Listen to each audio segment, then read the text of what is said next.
Hi guys, Overarch here, and today I've got some surviving Mars tips for you. And I keep in mind I am kind of new at this game as well, but it's super fun. I'm really enjoying it, really loving it so far. So I'm sure you can probably find some better tips. These tips are definitely focused towards new players. So if you're an intermediate or advanced player, you might want to go check out a different guide, quite frankly. So let's just jump right on into them. First of all is that, and this is a mistake I made, do not use the easy start setting.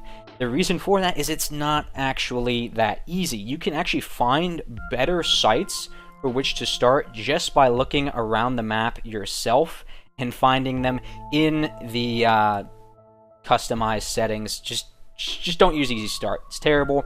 In addition to that, the corporations and the sponsors all have very obvious difficulty tiers. So you can just pick an easy one, pick a good landing site, and yeah, it should be obvious how to give yourself a good easy setup.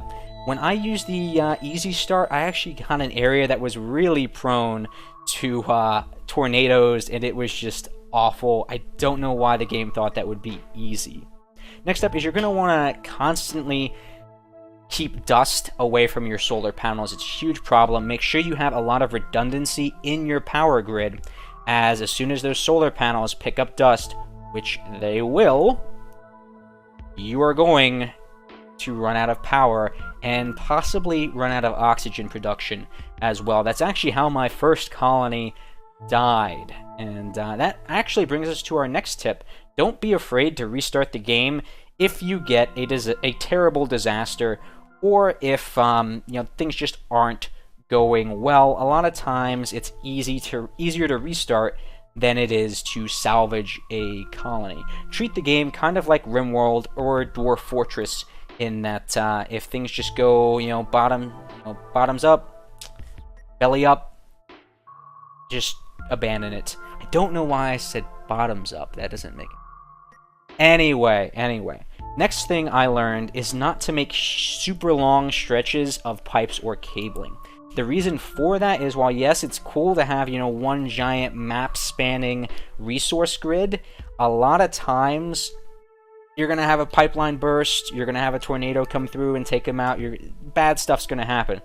And you're going to actually have a real problem keeping all those areas repaired without a huge number of drone networks. And that can cause huge problems, because suddenly you might have a dome, you might have a colony that's cut off from, say, their oxygen supply. Pretty bad news, right?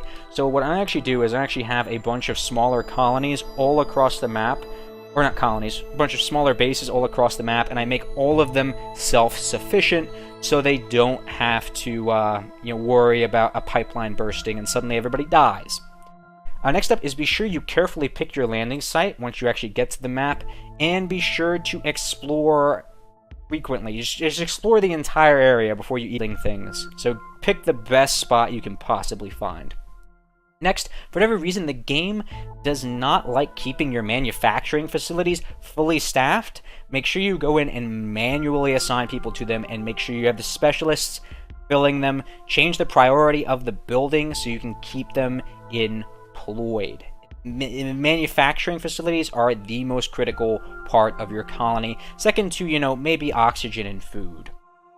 And lastly, shuttles are really powerful in this game. Like I said, you're going to have a bunch of kind of separated colonies, and you're going to need to move resources between them, and shuttles are by far the fastest way to do that. As always, guys, I hope this guide helps you start out in a game that's pretty difficult. Surviving Mars, I do recommend the game. It's really fun, and I hope to see you next time. Bye.